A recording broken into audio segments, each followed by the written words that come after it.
Meus irmãos, a paz do Senhor. Meus queridos, vamos à nossa leitura bíblica deste sábado.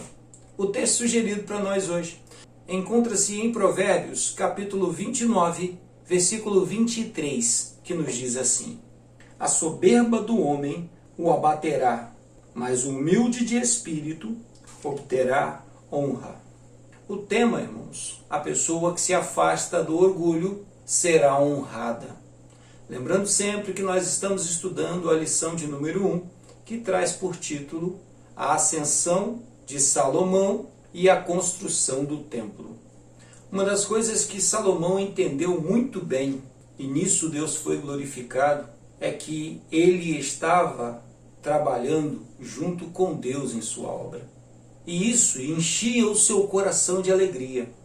Ele entendeu por um bom tempo, lógico que depois ele acabou desviando-se em sua vida, levado pelas seduções deste mundo.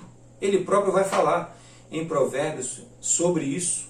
Ele vai dizer o quanto a vaidade o cegou, o quanto a vaidade o afastou do caminho em que ele deveria estar trilhando. Mas por um bom tempo ele entendeu bem que tudo que ele tinha vinha da mão de Deus. Tudo que ele fazia era o Senhor quem o auxiliava, era o Senhor quem o ajudava. Ele só era alguma coisa porque Deus era sobre a vida dele.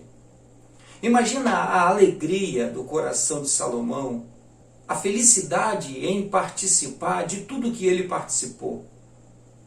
Alguém que teve o privilégio de construir um grande monumento ao nome do Senhor, ele teve a permissão de Deus para fazer isso, para construir o templo naquelas condições.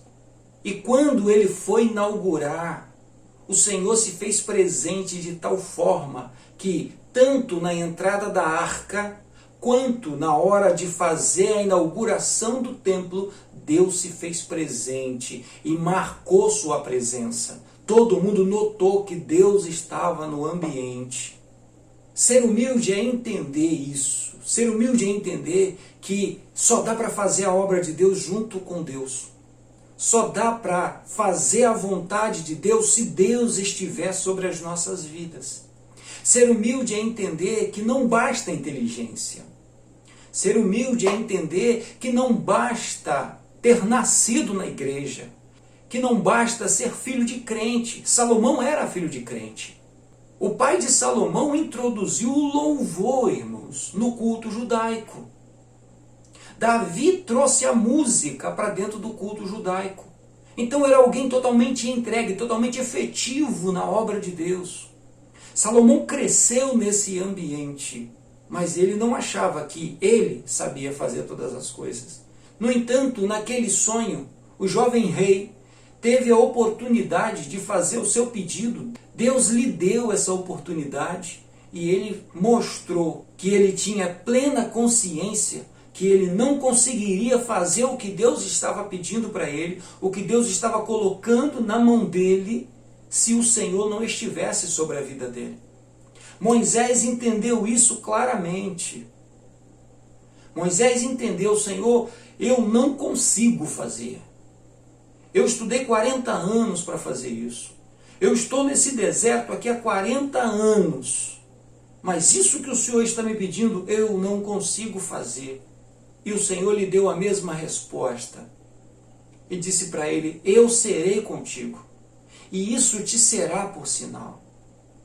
O sinal que você será capaz é que eu sou contigo. A minha presença sobre a sua vida é que vai fazer toda a diferença. Irmãos, é a presença de Deus na nossa vida. É a comunhão com o Espírito Santo. É Deus vivendo dentro de nós. É que faz toda a diferença. Sem a presença de Deus, nós somos meros religiosos. Sem a presença de Deus, nós vamos ficar igual sino batendo, sem sinal nenhum. E ninguém vai entender o que a gente está falando. Mas quando estamos dentro da presença de Deus, quando falamos pelo Espírito de Deus, somos entendidos por todos. Por isso o orgulho não pode achar lugar em nosso coração.